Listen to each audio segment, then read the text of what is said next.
guys, what's going on? It's DJ here with my bro Jeremy Man and the camera. Hey guys, what's going on? So last night's episode of Arrow, let's talk about it. It was called Guilty. It was awesome and action-packed. So let's start recapping it. So last night's episode, the premise of it was that somebody was killing off a bunch of gang members in Sterling City and leaving clues, especially this words written in blood in it, obviously as a title sequence, Guilty. Oliver and his team try to figure out who it is. And then another dead body turns up at Ted Grant's gym, and if you guys don't know, Ted Grant is Wildcat in the DC Universe, who does train Batman and Black Canary and a bunch of other superheroes. Yeah, in this portrayal, I guess, he plays a much younger version, but the same character. Basically, people think that it's Ted Grant's, they think that he's guilty of doing all that. And then there's people turning up dead all over the place, and one happened to be at his gym, so they arrested him, and Laurel gets him out because she knows that he's not guilty. Oliver kind of butts heads with him a bit because he does obviously still have feelings for Laurel.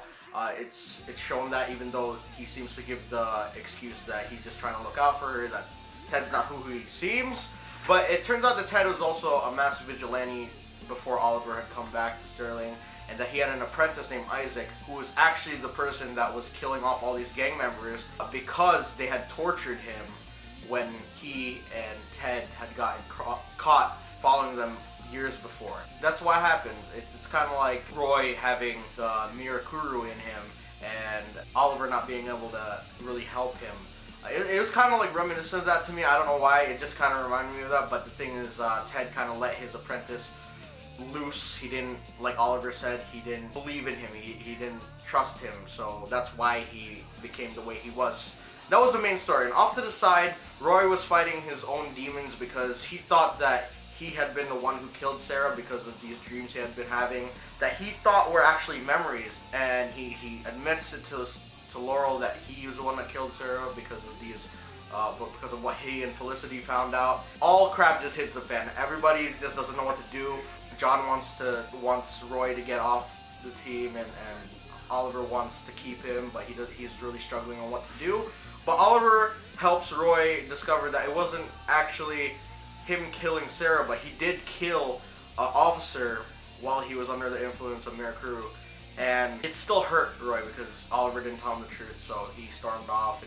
And it's hard for somebody to accept that they killed somebody when they really didn't know what they were doing because he was under the influence of Mirakuru. So Oliver was trying to comfort him and all that, and at least Roy didn't kill Sarah. That's a good thing. Yeah, I'm pretty excited to see if Ted Grant suits up as a Wildcat, though. I'm wondering when that's gonna be. He is a very interesting DC character. The version I know of Wildcat is actually his son, which is Ted Bronson, I believe, and he becomes like an actual werecat.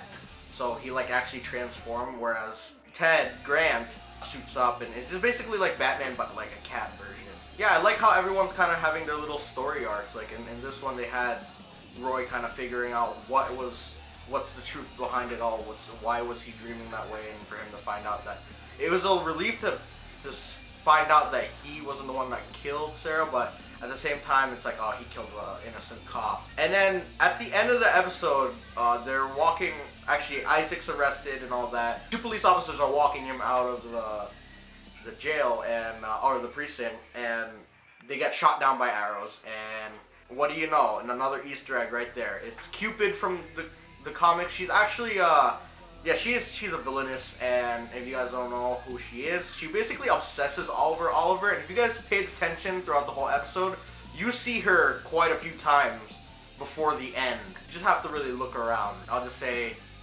at the gym and a van.